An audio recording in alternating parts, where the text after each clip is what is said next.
मानो न पेच्छा, न मान की इच्छा है न अपमान की इच्छा। अलक्ष्य लंगो निज लाभ तुष्टो, इनके शरीर में कौपीन भी नहीं है, जो मिल जाता उसी में संतोष करते। नासिका के आगे की ओर, नासिका के अग्रभाग की ओर दृष्टि लगा करके चले जा रहे थे। छोटे छोटे बच्चे नागा बाबा कहकर के धूल फेंक रहे थे। सुखदेव जी किसी की ओर नहीं थे।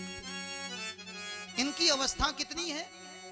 तम द्वये अष्टवर्षम सुकुमार पादम, 8 दूनी 16 वर्ष के, कोमल चरण है, तोते के समान नासिका, पके हुए कुंदरू के समान लाल लाल ओठ हैं। सुखदेव जी आए, सबने उठ करके प्रणाम किया। बोलिए सुखदेव महाराज की। सुखदेव जी को प्रणाम किया गया। सुखदेव जी भगवान बैठे, राजा परीक्षित ने आकर के लेट करके प्रणाम किया और हाथ जोड़े। गुरु जी, हमें आपसे एक प्रश्न करना। प्रश्न क्या पूछा? अतः पृच्छामि संसिद्धि योगी नाम परमं गुरुम, पुरुषस्य हेयत कार्यम म्रियमाणस्य सर्वथा। परीक्षित जी बोले, जो नित्य मरने वाला प्राणी है इसको क्या करना चाहिए? 7 दिन का समय परीक्षित जी के पास, और परीक्षित जी पूछ रहे मरने वाले को क्या करना चाहिए।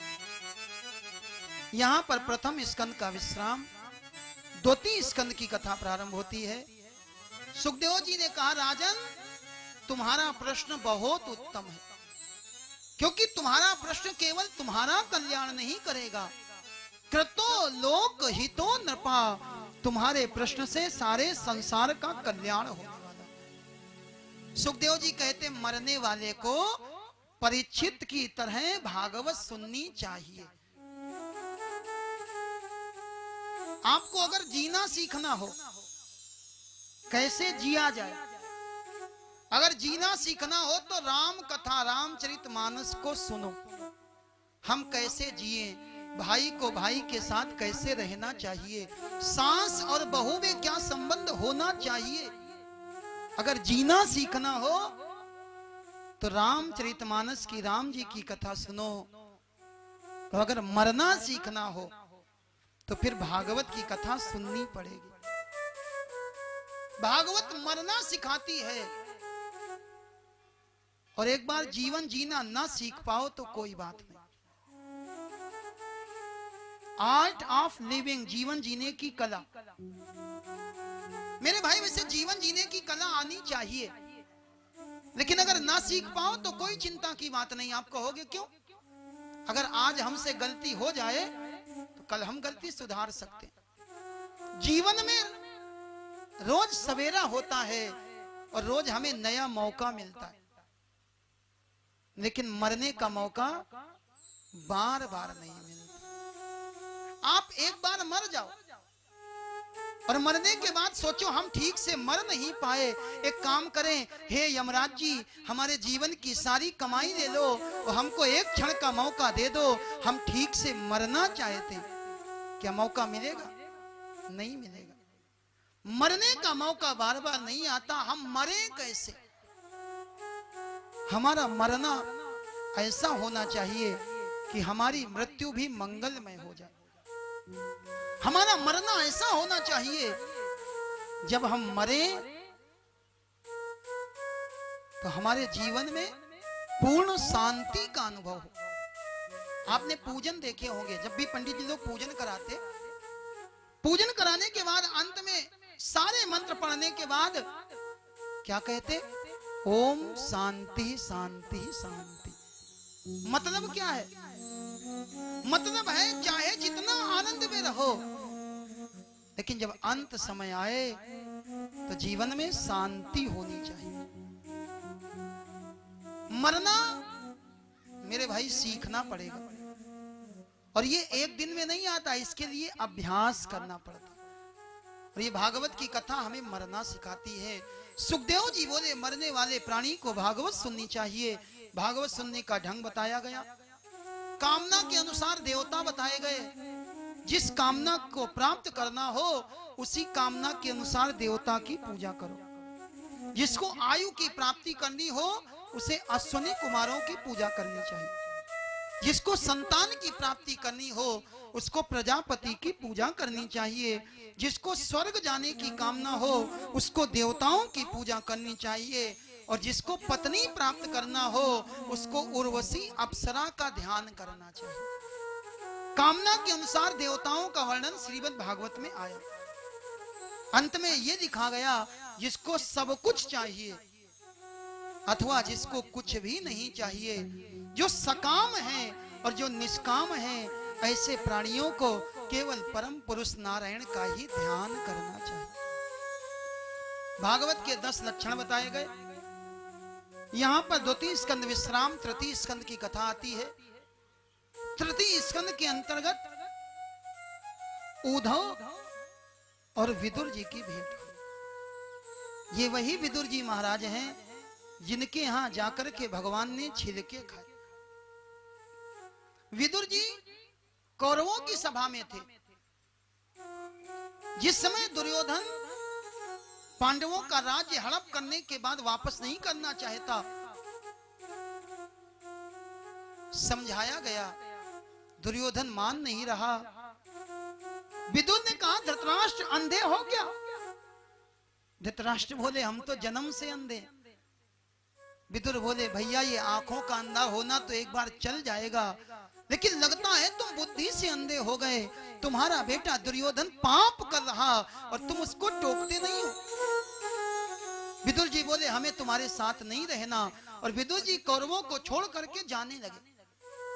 लोगों ने कहा विदुर जी कौरवों को छोड़ करके पांडवों के पक्ष में मिल जाएंगे।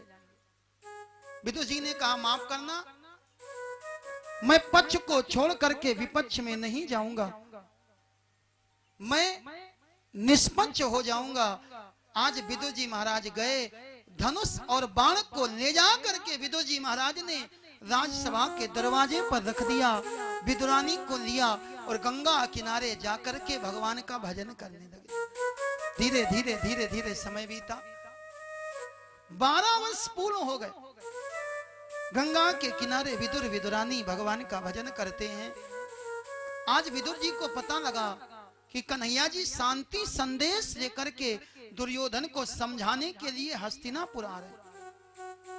विदुर ने जाकर के विदुरानी से कहा भगवान दुर्योधन को समझाने नहीं आ रहे, वो तो बहाना है। भगवान तो हमको और तुमको हमारी साधना का फल देने के लिए, दर्शन देने के लिए आ रहे हैं, जल्दी चलो। विदुर और विदुरानी दोनों आकर के खड़े हो गए। राजमार्ग में बहुत भीड़ है, जिसको देखो वही कन्हैया का दर्शन करने के लिए टकटकी लगा करके खड़ा था। भगवान का रथ निकला, भगवान का रथ निकला। भगवान दृष्टि नीची करके जा रहे थे। जहां विदुर और विदुरानी खड़े थे, एक बार भगवान ने घूम करके देखा। विदुर विदुरानी ने आंखों आंखों में निमंत्रण दे दिया, कन्हैया मौका लगे तो कभी हमारी कुटिया में भी प्रसाद पा लेना। भगवान ने जाकर के दुर्योधन को समझाया, दुर्योधन पांडवों को अगर राज्य नहीं दे सकते तो पांडवों को 5 गांव दे दो, पांडव संतोष कर देंगे। दुर्योधन कहता बिना युद्ध के सुई की नोक के बराबर भूमि भी मैं देने वाला नहीं। कन्हैया जी ने इसके बाद कुछ नहीं कहा, उठ करके चलने लगे। दुर्योधन कहता कन्हैया दोपहर का समय है, भूख लगी होगी। अरे बातें तो होती रहेंगी, एक काम करो ये 56 भोग पालो। कन्हैया बोले माफ करना, भोजन केवल 2 स्थितियों में होता। एक वो जब खाने वाला बहुत भूखा हो, और दूसरा वो जब खिलाने वाले के अंदर बहुत भाव हो।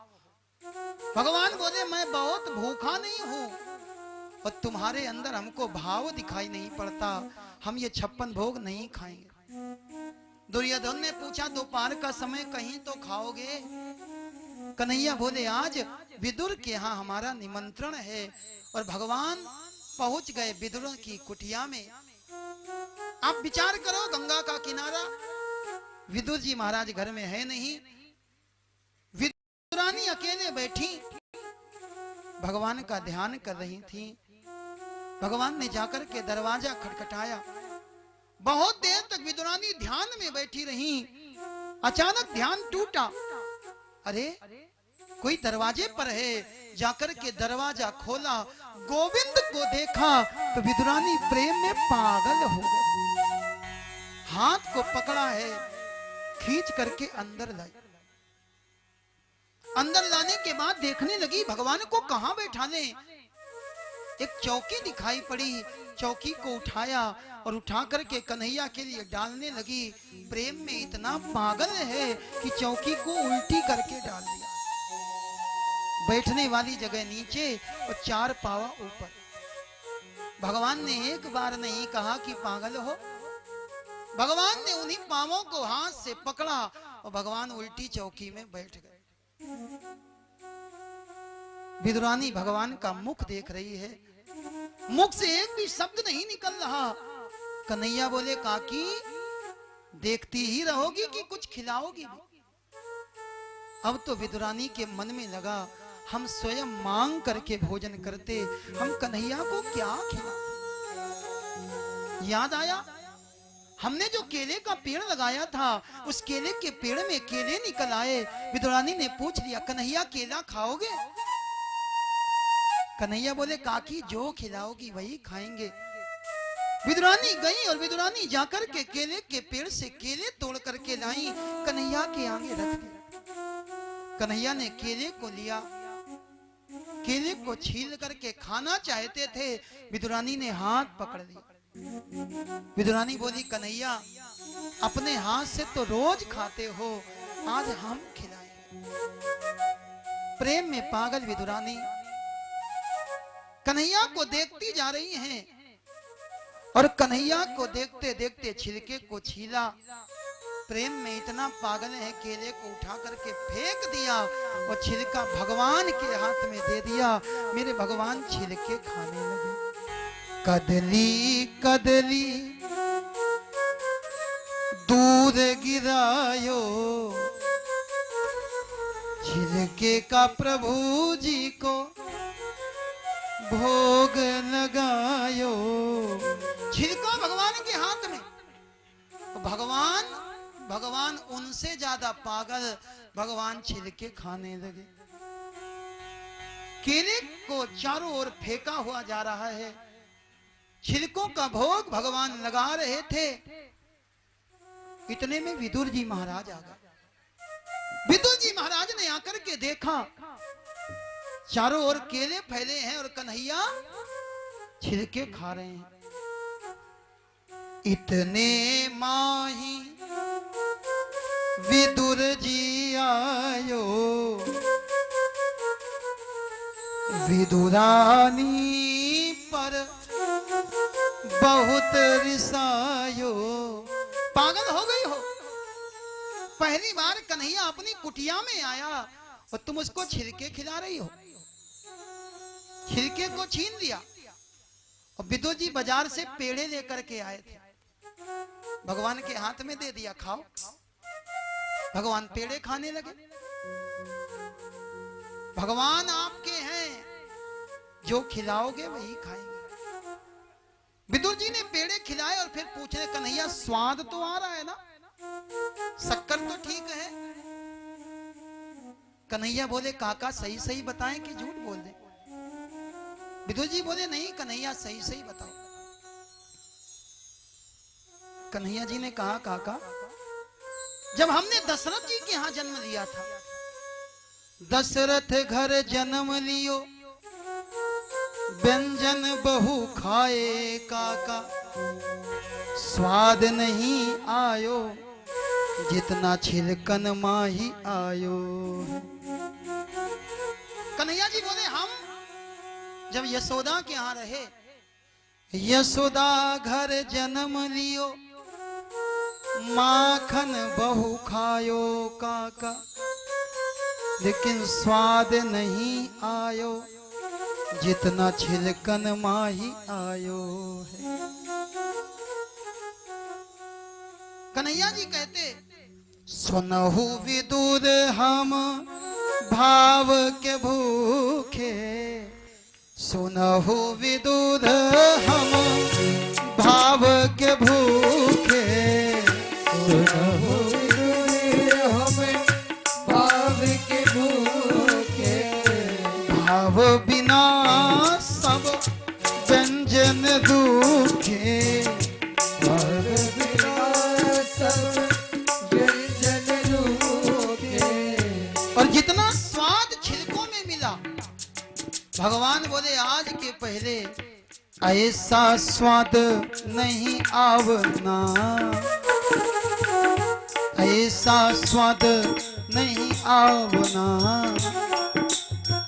आज हरि आए विदुर घर पावना, आज हरि आए विदुर घर पावना, आज हरि आए विदुर घर पावना, आज हरि। विदुर और विदुरानी का प्रसंग आया। भगवान ने विदुर और विदुरानी के यहाँ जाकर के छिलके खाए। इसके बाद में सृष्टि वर्णन का प्रसंग आता। चारों ओर जल ही जल भरा था और इस जल में शेष नाग की सैया पर लेटे हुए भगवान नारायण के मन में विचार आया, एको हम बहु श्यामा। भगवान ने एक से अनेक होने का संकल्प लिया। संकल्प लेते ही भगवान की नाभि से कमल निकला। कमल के ऊपर एक बालक प्रकट हो गया। इस बालक ने चारों दिशाओं में देखना चाहा। चार दिशाओं में इसके चार मुंह हो गए। विचार किया हम कहां से आए। कमल की नाल को पकड़ करके जल के सागर में गोता लगा दिया। सैकड़ों वर्ष बीत गए लेकिन जान नहीं पाए। भगवान को कोई जान भी नहीं पाता। भगवान को कब जान पाते? भगवान को कौन जान पाता? सोई जानई जहि देव जनाई। जिसको भगवान जनाना चाहते हैं वही जान पाता। लौट करके आए हैं, उसी कमल के ऊपर बैठे। आकाश से जल की दो बूंदें गिरी। आवाज हुई टप टप। इनको लगा कोई कह रहा तपस्या करो। इन्होंने तपस्या करी, भगवान प्रकट हुए। पूछने लगे महाराज मेरा नाम बताओ, मेरा काम बताओ। भगवान बोले तुम्हारा नाम है ब्रह्मा, चार मुख हैं, तुम्हारा नाम है चतुरानन, सृष्टि की रचना करोगे, तुम्हारा नाम है विरंची। ब्रह्मा जी ने सृष्टि कार्य प्रारंभ किया। सबसे पहले सनक सनंदन सनातन सनत कुमार प्रकट हुए। ये चारों जब 5 वर्ष के हुए ब्रह्मा जी के पास में आए। बोले पिताजी हम आपसे कुछ मांगना चाहते। ब्रह्मा जी ने कहा मांगो। ये बोले पिताजी आप हमको ऐसा आशीर्वाद दे दो हम कभी बूढ़े ना हो और हम सदैव भगवान के नाम का गायन करें। इनको एक मंत्र दिया गया। इस मंत्र को जो जप करता है वो कभी बूढ़ा नहीं होता। मंत्र है हरि शरणम हरि शरणम। आप कहोगे महाराज हरि शरणम जपेंगे तो बूढ़े नहीं होंगे। देखो बूढ़ा होना ये शरीर का धर्म है। शरीर के 6 विकार हैं। जब हम मां के गर्भ में थे लोगों ने कहा अस्थि है, जन्म हुआ जायते वर्धते, धीरे धीरे हम बढ़े। जब हम छोटे थे लोगों ने कहा खूब दूध घी खाओ बढ़ जाओगे, मजबूत हो जाओगे। हमने खूब दूध घी खाया और मजबूत हो गए। लेकिन आप विचार करो दूध घी खाने से अगर मजबूती आती है तो जरा किसी बूढ़े व्यक्ति को ज्यादा दूध घी खिलाओ, क्या होगा? मेरे भाई ये शरीर है, बढ़ना घटना ये इसका धर्म है। लेकिन जो हरि शरणम गाते हैं ये मन से कभी बूढ़े नहीं होते। इनके जीवन में भक्ति सदैव जवान बनी रहती। ब्रह्मा जी ने इन चारों को मंत्र दिया। कुछ दुख भी आया, कुछ क्रोध भी आया। इनकी दोनों भ्रकुटियां आपस में मिली। एक नील लोहित बालक का जन्म हो गया। इस बालक ने जन्म लेते ही रोना शुरू कर दिया। मेरा नाम बताओ, मेरा काम बताओ। ब्रह्मा जी बोले जब हम रो रहे थे तब तुम्हारा प्राकट्य हुआ और जन्म लेते ही तुमने रोना शुरू कर दिया। तुम्हारा नाम है रुद्र, तुम्हारा नाम है शंकर, तुम्हारा नाम है महेश। काम सृष्टि का कार्य प्रारंभ करो। भोले बाबा ने तमोगुणी सृष्टि उत्पन्न करना प्रारंभ कर दिया। भूत प्रेत डाकिनी शाकिनी पेताल इनको सबको उत्पन्न किया है। ब्रह्मा जी बोले अभी इनकी जरूरत नहीं है, पहले सतोगुणी, उसके बाद रजोगुणी, उसके बाद तमोगुणी सृष्टि की आवश्यकता पड़ेगी। भोले बाबा मस्ती में बैठ करके राम नाम गाने लगे हैं। ब्रह्मा जी ने अपने शरीर से 10 पुत्रों को उत्पन्न किया। एक बेटी उत्पन्न करी जिसका नाम पड़ा सरस्वती। एक बार ब्रह्मा जी अपने ही बनाई हुई अपनी बेटी के ऊपर मोहित हो गए। पुत्रों ने समझाया, पिताजी अगर आप ऐसा करोगे तो समाज क्या करेगा। ब्रह्मा जी को अपने ही किए हुए कर्म पर ग्लानि का अनुभव हुआ। ब्रह्मा जी को पश्चाताप हुआ और ब्रह्मा जी इतना दुखी हुए कि ब्रह्मा जी ने अपने शरीर को ही छोड़ दिया, दूसरा शरीर धारण किया। 4 मुखों से 4 वेदों को प्रकट किया और ब्रह्मा जी ने अपने शरीर से एक स्त्री पुरुष का युगल जोड़ा उत्पन्न किया, मनु और सतरूपा। मनु की संतान होने के कारण ही हम आप सब मानव कहलाते हैं। मनु से उत्पन्न हम मानव, लेकिन हम मानव तो बन गए। कभी एकांत में बैठ करके विचार करना, हमारे अंदर मानवता कितनी है। 4 प्रकार के मानव हैं। आप कहोगे हिंदू मुस्लिम सिख ईसाई, नहीं। आप कहोगे ब्राह्मण क्षत्रिय वैश्य शूद्र, ये भी नहीं। संत कहते 4 प्रकार के मनुष्य कौन से हैं, जरा विचार करो। एक मनुष्य वो है जो नीचे से ऊपर जाते हैं। जैसे सबरी ने नीच जाति में जन्म लिया, लेकिन नीच जाति में जन्म लेने के बाद भी सबरी ने भगवान का भजन किया तो सबरी नीचे से ऊपर गई। एक वो जो नीचे से ऊपर जाते हैं और दूसरे वो जो नीचे से नीचे जाते हैं। इस बार भी भगवान ने ठीक कुल में ठीक स्थान पर जन्म नहीं दिया, लेकिन जहां जन्म दिया वहां बैठने के बाद भी ब्राह्मणों की, संतों की, वेद की बुराई करते हैं, निंदा करते हैं। तो ऐसे लोग नीचे से नीचे जाते हैं। ऐसे लोगों के लिए तुलसीदास जी ने एक पंक्ति लिखी, बोले तिनते खर सूकर स्वान भले। ऐसे लोग जो मनुष्य होने के बाद भी भगवान का नाम नहीं लेते, इनसे तो गधे कुत्ते सुअर अच्छे हैं। कम से कम अगले जन्म में कोई अच्छी योनि प्राप्त करेंगे, जो मानव बनने के बाद भी भगवान का नाम न ले सके। एक वो जो नीचे से ऊपर जाते, दूसरे वो जो नीचे से नीचे जाते, तीसरे वो जो ऊपर से नीचे जाते। भगवान ने रूप भी अच्छा दे दिया, भगवान ने कुल भी अच्छा दे दिया, भगवान ने परिवार भी अच्छा दे दिया, और उसके बाद क्या कहते, बोले हम भगवान को नहीं मानते। सुनने में आप लोगों ने भी सुना होगा, बहुत लोग कहते बोले हम भगवान को नहीं मानते। इसका मतलब समझे आप? इसका मतलब सामने वाला कह रहा भगवान तो है, भगवान तो है, लेकिन हम भगवान को नहीं मानते। और माफ करना, तुम्हारे मानने न मानने से भगवान को कोई फर्क भी पड़ने वाला नहीं। तीसरे वो जो ऊपर से नीचे जाते, और चौथे वो होते हैं जो ऊपर से ऊपर जाते। ऊपर से ऊपर जहां जाने के बाद लौटना नहीं होता। यद गत्वा न निवर्तन्ते तद धाम परमम ममः। भगवान कहते एक बार जो मेरे वैकुंठ में आ जाता है उसको लौटना नहीं पड़ता। एक बार जो आत्मा परमात्मा में विलीन हो जाती फिर उसको भटकना नहीं पड़ता। अभी हमारी आत्मा भटक रही है, कभी मनुष्य के शरीर में, कभी हाथी के शरीर में, कभी चींटी के शरीर में, भटकती रहती। लेकिन चौथा प्राणी वो है जो इस आत्मा को परमात्मा में विलीन कर देता है, फिर उसका भटकना बंद हो जाता है। मनु की संतानों का वर्णन आया। मनु जी की 3 बेटियां हैं, आकुति, देवहूति और प्रसूति। 2 बेटे हैं, प्रियव्रत और उत्तानपाद। आकुति का विवाह रुचि प्रजापति जी के साथ हुआ। देवहूति जी का विवाह करदम नाम के महात्मा के साथ में हुआ। और सबसे छोटी प्रसूति का विवाह दक्ष प्रजापति जी के साथ में होता है। इनकी जो आकुति नाम की बेटी है, जिसका विवाह रुचि प्रजापति जी के साथ में हुआ है, इसके वंश का वर्णन आया।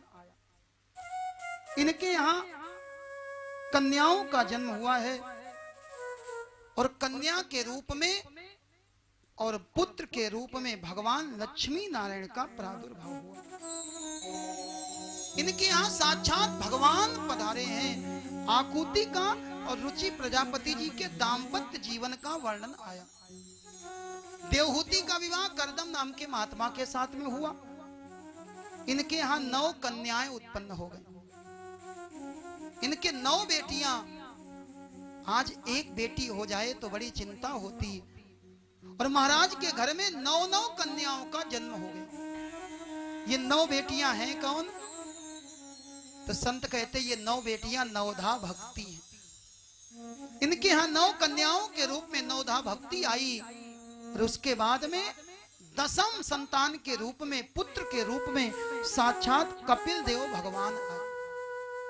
कपिल देव भगवान ने आकर के अपनी मैया देवहूति को सांख्य शास्त्र का वर्णन किया। भक्ति योग, ज्ञान योग, अष्टांग योग, मोक्ष प्राप्ति का साधन बताया। यहां मां और बेटे का संवाद हुआ। मां ने बेटे से ज्ञान प्राप्त किया। ज्ञान जहां से मिले ले लेना चाहिए। ज्ञान लेने में छोटा बड़ा नहीं देखना चाहिए। मां ने बेटे से ज्ञान प्राप्त किया। मां ने पूछ लिया, बेटा एक बात बताओ, ये जो दुख होता है, ये दुख किसको होता है? दुख शरीर को होता है कि दुख आत्मा को होता? मां ने पूछा, दुख शरीर को होता कि आत्मा को होता? कपिल जी बोले, न दुख शरीर को होता, न दुख आत्मा को होता। दुख हमारे मन की उपज है। दुख हमारे मन को होता है। आप कहोगे कैसे? जैसे आप बैठ करके कथा सुन रहे हो, कोई पीछे से आए, पीछे से आकर के आगे भागवत जी को प्रणाम करे, भेंट चढ़ाए, और चढ़ाने के बाद आपके आगे बैठने लगे, तो आपको लगेगा देर से आए और आगे बैठ रहे हैं। इनको तो अगर आगे बैठना था जल्दी आते। आपके मन में दुख हुआ, ये आगे क्यों बैठ गए? लेकिन कोई और आया और उसने जैसे ही फल चढ़ाए, घूमे, आपने देखा, आप पहचान गए। आपने इशारा किया, आओ। जगह कहां है? आपने बुलाया, इधर वाले को थोड़ा इधर सरकाया, उधर वाले को थोड़ा उधर सरकाया, आधा जमीन में बिठाया, आधा अपनी गोदी में बिठाया। अब बताओ, उसको बैठने के बाद आपको सुख है कि दुख? बोले महाराज, वो तो हमारे अपने हैं ना। भैया अपने हैं, लेकिन आधा तुम्हारी गोद में बैठे, तुमको सुख हो रहा, और जो तुम्हारे आगे बैठ गया उससे तुमको दुख हो गया। ये केवल दुख और सुख हमारे मन की खोज है। मान लिया जाए तो सुख और मान लिया जाए तो दुख। दोपहर के समय कोई व्यक्ति आपके घर आया, आपने सोचा इतनी धूप में थक करके आ रहे हैं, आप दौड़ करके गए और पानी लेकर के आए। जल्दी में आप आधा गिलास पानी लेकर के आए। आपने आधा गिलास पानी दे दिया। अब जिसने पानी लिया उसने देखा, अगर उसकी सोच अच्छी है, अगर उसकी सोच पॉजिटिव है, तो वो ये सोचेगा, देखो हम धूप में आए, इन्होंने हमें आधा गिलास पानी तो पिलाया। लेकिन जिसकी सोच निगेटिव होगी, वो बोले हम इतनी धूप में इनके घर आए और ये हमको एक गिलास पानी भी नहीं पिला सके।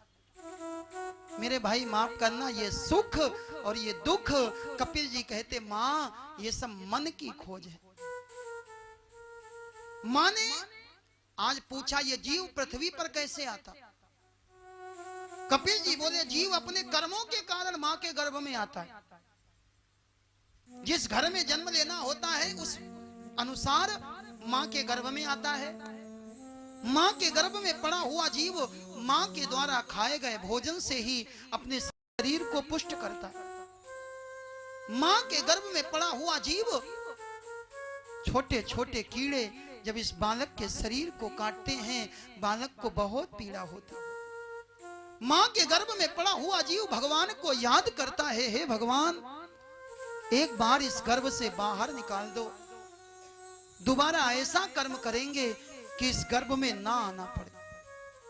भगवान कहते एक बार, न जाने कितने बार तुम मां के गर्भ में आए, और जब मां के गर्भ में आते हो तो कहते हो बाहर निकाल दो, और बाहर जाकर के सब भूल जाते। ये जीव बोला प्रभु इस बार ऐसा करेंगे कि दोबारा मां के गर्भ में ना आना पड़े। और मां के गर्भ में ना आना पड़े इसके लिए क्या करना चाहिए? शंकराचार्य भगवान बैठे थे, लोगों ने कहा महाराज मां के गर्भ में ना आना पड़े तो हम क्या करें? तो शंकराचार्य जी कहते हैं भज गोविंदम, गोविंद का भजन करो। कुछ लोगों ने सुना और भज गोविंदम करने लगे, लेकिन बहुत सारे लोग बैठे रहे, नहीं बोले। शंकराचार्य जी ने दूसरी बार फिर कहा भज गोविंदम। जो लोग बैठे थे उनमें से कुछ लोग बोलने लगे, लेकिन कुछ लोग फिर भी नहीं बोले। शंकराचार्य जी तीसरी बार फिर कहते हैं भज गोविंदम। जो बचे थे उनमें आधे बोलने लगे और आधे फिर भी नहीं बोले। हाथ जोड़ के खड़े हुए, बोले महाराज आप तो हमको कोई बढ़िया सा उपदेश करो। शंकराचार्य जी बोले मूढ़ मती भज गोविंदम भज गोविंदम भज गोविंदम। 3 बार कहा। 3 बार में अगर तुम भज गोविंदम नहीं समझ पाए तो तुम्हारे जैसा मूढ़ मती कौन होगा?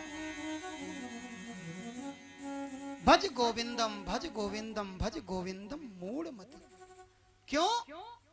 भज गोविंदम से होगा क्या? बोले छूट जाएगा। क्या छूट जाएगा? पुनरपि जन्मम पुनरपि मरणम पुनरप जननी जठरे शयनम वृद्धो याति गृहीत्वा दंडम तदपि न मुंचति आशा पिंडम। और अगर ये सब छोड़ना हो तो भज गोविंदम भज गोविंदम भज गोविंदम मूढ़मति। भगवान कहते अगर गर्भ में ना आना हो तो जा करके हमारा भजन करना। ये जीव कहता प्रभु जरूर भजन करेंगे। और भगवान की कृपा से जीव का जन्म होता, जीव आकर के भगवान को बुलाता है।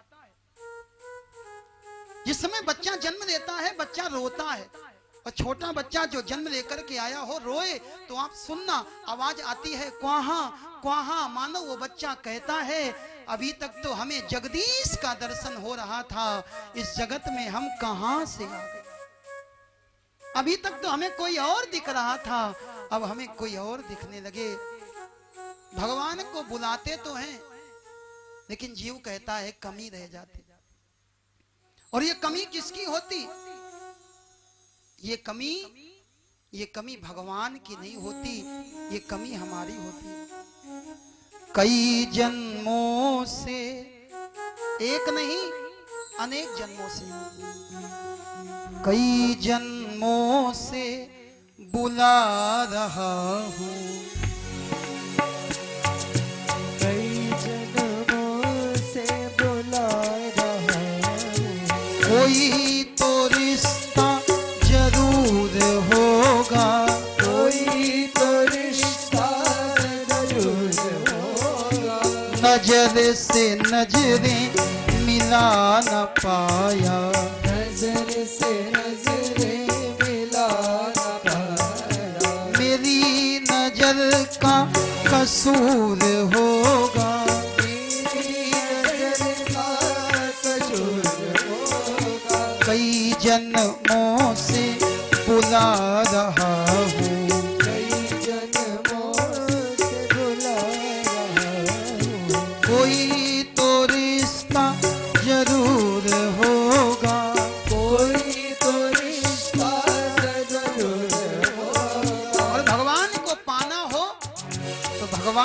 रिश्ता जोड़ लो।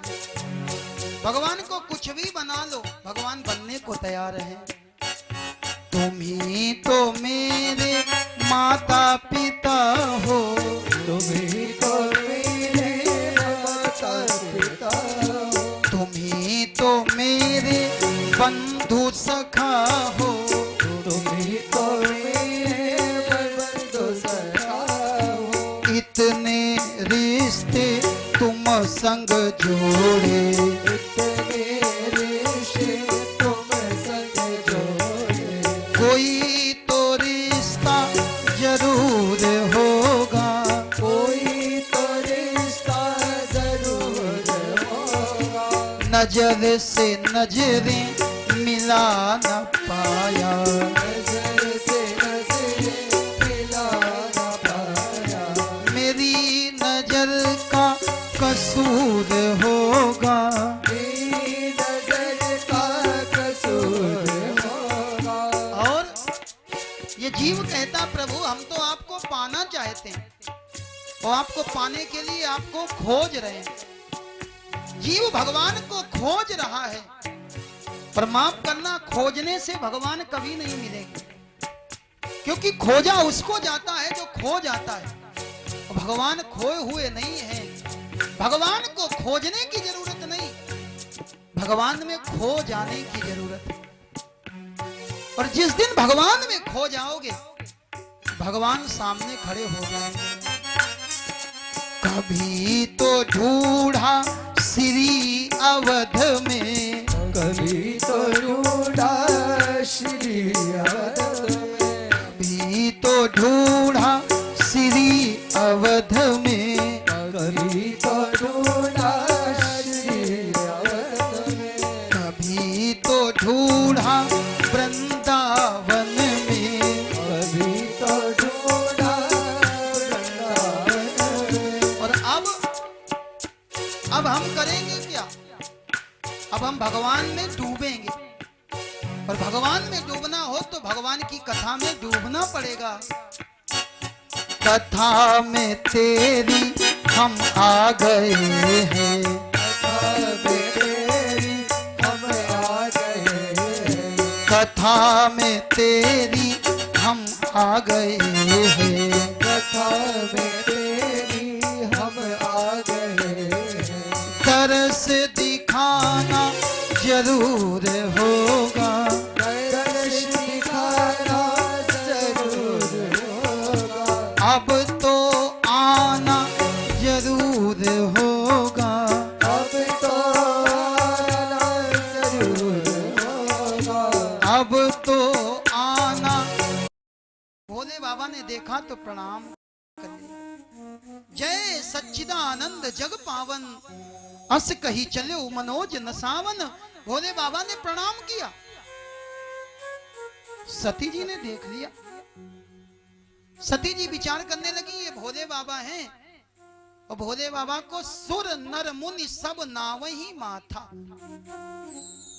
भोले बाबा को सब प्रणाम करते, भोले बाबा किसको प्रणाम कर रहे? सती जी ने पूछा। भोले बाबा बोले, ये राम है। कौन राम?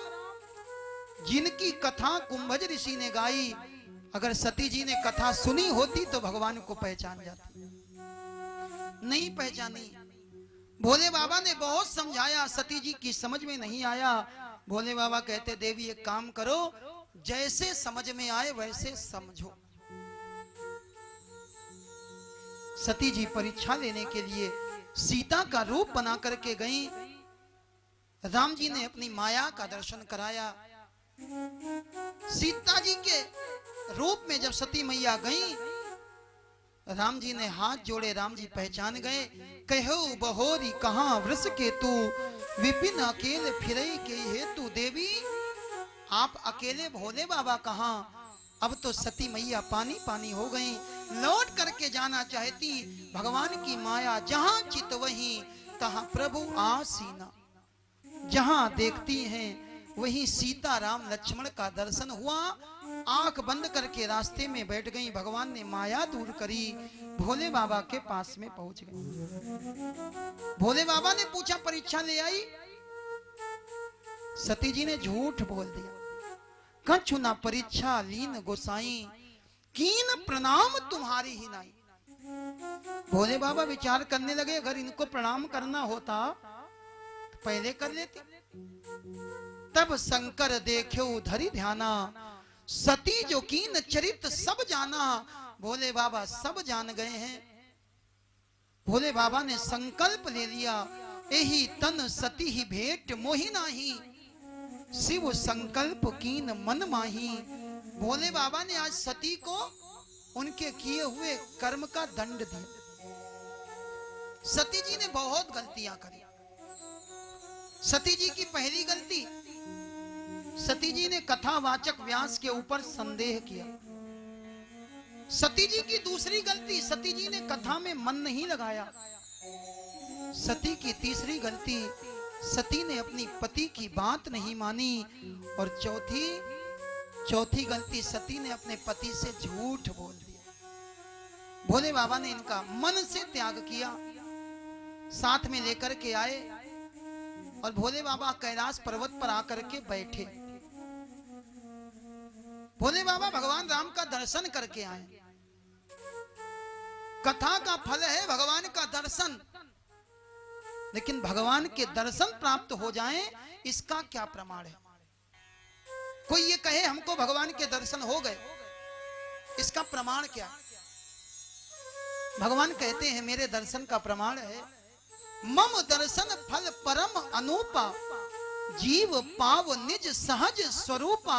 भगवान कहते जिसको मेरा दर्शन हो जाता वो सहज हो जाता, जिसको मेरा दर्शन हो जाता वो सरल हो जाता, जिसको मेरा दर्शन हो जाता वो विनम्र हो जाता।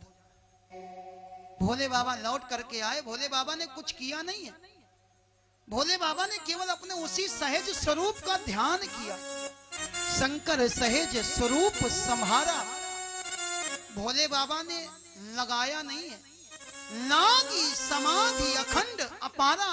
भोले बाबा की समाधि लग गई। आज हम समाधि लगा रहे हैं मेरे भाई, लगाने की जरूरत नहीं, समाधि तो अपने आप लग जाती है। और साधारण नहीं, 87,000 वर्ष तक भोले बाबा समाधि में रहे। समाधि टूटी, राम राम गायन किया। सती ने आकर के प्रणाम किया। भोले बाबा ने सामने आसन दे दिया। आकाश से देवताओं के विमान आए, और जिस समय आकाश से देवताओं के विमान आए, सती ने पूछ लिया बाबा ये देवता कहां जा रहे? भोले बाबा कहते आपके पिताजी यज्ञ कर रहे हैं हरिद्वार के पास कनखल में, हमको नहीं बुलाया। सती मैया बोली माता पिता गुरु के यहाँ बिना बुलाए भी चले जाना चाहिए। भोले बाबा बोले जहां कोई विरोध मानता हो वहां जाने में कल्याण नहीं। सती जी नहीं मानी, नंदी आदि गणों के साथ में आज सती जी को भोले बाबा ने विदा किया। सती जी गई और जैसे ही पहुंची, सती जी पहुंची हैं, कोई इनसे प्रेम से बात नहीं कर रहा, लेकिन मां निकल करके आ गई। एक बार पिता नाराज हो सकता है, लेकिन मां कभी नाराज नहीं होती। सादर भले ही मिली एक माता, भगनी मिली बहुत मुस्काता। सती जी अंदर गई, अंदर जाकर के यज्ञ को देखा। पूर्व और उत्तर का कोना, ईशान कोण, जहां पर रुद्र कलश की स्थापना होती है, आज रुद्र कलश नहीं रखा गया। इस यज्ञ में भोले बाबा का कोई स्थान नहीं था। सती जी ने देखा तो क्रोध आ गया। सबको डांट करके फटकार करके सती जी ने कहा जो शंकर भगवान की, विष्णु भगवान की, गुरु की, संत की निंदा सुनता है, ऐसे प्राणी को पाप लगता है। कोई भगवान की निंदा करे, अगर बस चले तो जीभ काट लो, और जीभ न काट पाओ तो कान बंद करके वहां से चले जाओ, लेकिन कभी भी संत की, गुरु की, हरि की निंदा नहीं सुननी चाहिए। और सबको डांट करके फटकार करके शंकर जी ने सती जी को भेजा था। सती जी ने उन्हीं शंकर जी का ध्यान किया। शंकर का ध्यान करते हुए सती जी कहती शंकर इतने सरल देवता, और पिताजी आपने उनका स्थान नहीं दिया। ये शरीर आपके द्वारा निर्मित है, और इस शरीर को आज मैं आपके यज्ञ में ही समाप्त कर दूंगी। योगाग्नि के द्वारा सती जी ने अपने शरीर का त्याग कर दिया। भोले बाबा को पता लगा। भोले बाबा ने जटा को उखाड़ करके भूमि पर पटका। वीरभद्र प्रकट हो गए, त्रिशूल देकर के भेजा। वीरभद्र ने आकर के यज्ञ का विध्वंस कर दिया। ओम नमः शिवाय, ओम नमः शिवाय कहते हुए दक्ष का सर काटा और उसी यज्ञ में आहुति डाल दी। विचार करो, दक्ष ने क्या किया था? दक्ष ने यज्ञ किया था और यज्ञ करने वाले दक्ष का सर कट गया। अगर यज्ञ करने वालों के सर कटने लगे तो फिर यज्ञ करेगा कौन? दक्ष ने यज्ञ तो किया, लेकिन यज्ञ करने के बाद दक्ष का सर क्यों कटा, जरा इस पर भी विचार करना। दक्ष ने कर्म तो अच्छा किया, लेकिन दक्ष का भाव उत्तम नहीं था। दक्ष ने भोले बाबा का अपमान करने के लिए यज्ञ किया, इस कारण उसका सर कटा है। आपका कर्म अच्छा हो और आपका भाव अच्छा ना हो तो माफ करना, आपको पूरा फल प्राप्त होने वाला नहीं।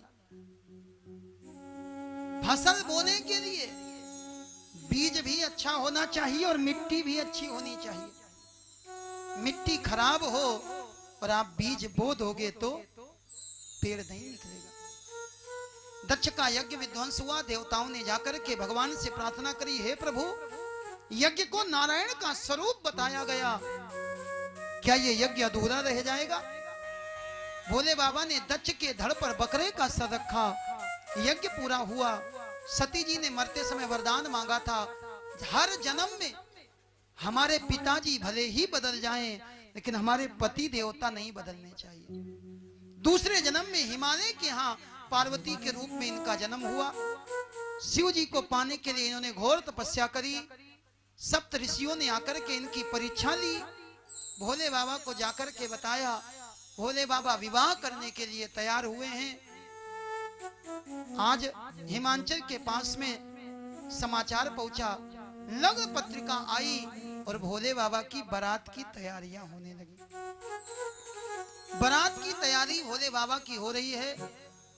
सारे के सारे देवता भोले बाबा की बारात के लिए सज धज करके आ गए। बाराती सज के आ गए और दूल्हा आनंद में अपनी मस्ती में बैठे थे।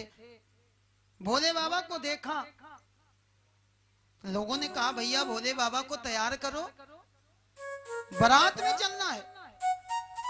भोले बाबा को आज भोले बाबा के गण तैयार करने लगे। एक गण बोला, जब शादी होती है तो शादी में मोर लगाया जाता, शादी में मोर लगाया जाता। दूसरा बोला, हमारे पास मोर नहीं है। तीसरा बोला, चिंता न करो, हम जुगाड़ कर देते। ये गया, छोटे छोटे सांपों को पकड़ करके लाया। सांपों का फन ऊपर किया, पूंछ नीचे लटकाई, बांध दिया और एक मणिधारी सर्प को सबसे ऊपर बैठा दिया। भोले बाबा की जटाओं का जूड़ा बनाया, सर्पों का मोर बनाया, कानों में बिच्छू के कुंडल लटका दिए। यज्ञोपवीत भी सर्पों का, माला भी सर्पों की बागंबर भोले बाबा ने लपेट दिया। एक हाथ में त्रिशूल, एक हाथ में डमरू। भोले बाबा डम डम डम डम डमरू बजाने लगे। देवताओं के साथ देवताओं की पत्नियां आ गईं। देवताओं की पत्नियां कहती, भोले बाबा अगर ऐसे जाओगे तो बड़ी हंसी हो जाएगी। भोले बाबा की बारात चली और हमारे सामने भी अभी भोले बाबा आएंगे। बैठे बैठे हम लोग दर्शन करेंगे। भोले बाबा की बारात चली। देवता और भोले बाबा का कोई मेल नहीं था। ब्रह्मा जी ने कहा, देवताओं तुम अलग चलो, और भोले बाबा अलग चलेंगे। भोले बाबा नंदी पर बैठ करके जा रहे हैं। भोले बाबा ने कहा, नंदी बाराती दिखाई नहीं पड़ रहे। नंदी बोले, बाबा बाराती पहले चले गए। भोले बाबा ने कहा, नए बाराती बुलाओ। नंदी बोले, अब किसको बुलाएं? भोले बाबा ने कहा, जिनको आज तक कोई बारात में न ले गया हो उनको बुलाओ। भृंगी ही प्रेरी सकल गण टेरे, भृंगी ने श्रृंगी बजाई और आवाज लगाई, शमशान में रहने वाले जितने भूत प्रेत हैं सब के सब आ जाओ, आज भोले बाबा की शादी होने वाली। पर सारे के सारे भूत आ गए। और आइए हम भी दर्शन करें। शिव अनुशासन सुन सब आए, शिव अनुशासन सुन सब आए, अनुशासन सुन सब आए, शिव अनुशासन सुन सब आए। अनुशासन सुन सब आए। भोले बाबा के गण आ गए और भोले बाबा के गण आकर के कर क्या रहे हैं? अति प्रिय वचन सुनत प्रिय केरे, प्रिय वचन सुनत प्रिय केरे, भृंगी प्रेरी सकल गण तेरे। सकल गण तेरे। भोले बाबा के जो बराती हैं नाच रहे हैं और भूत प्रेत नाना वाहन नाना वेशा, नाना वाहन नाना वेशा, विहसे शिव समाज निज देखा। सुर समाज सब देखा। ओ मुखहीन विपुल मुख काहू, मुखहीन विपुल मुख काहू, बिनु पद कर को बहु पद काहू। विपुल नयन को नयन विहीना, हृष्ट पुष्ट को अति तन खीना। भोले बाबा की बारात आई और भोले बाबा की बारात देवताओं की पत्नियां कह रही हैं, भोले से कह दो कर ले श्रृंगार, गौरा पहनाएगी फूलों के हार।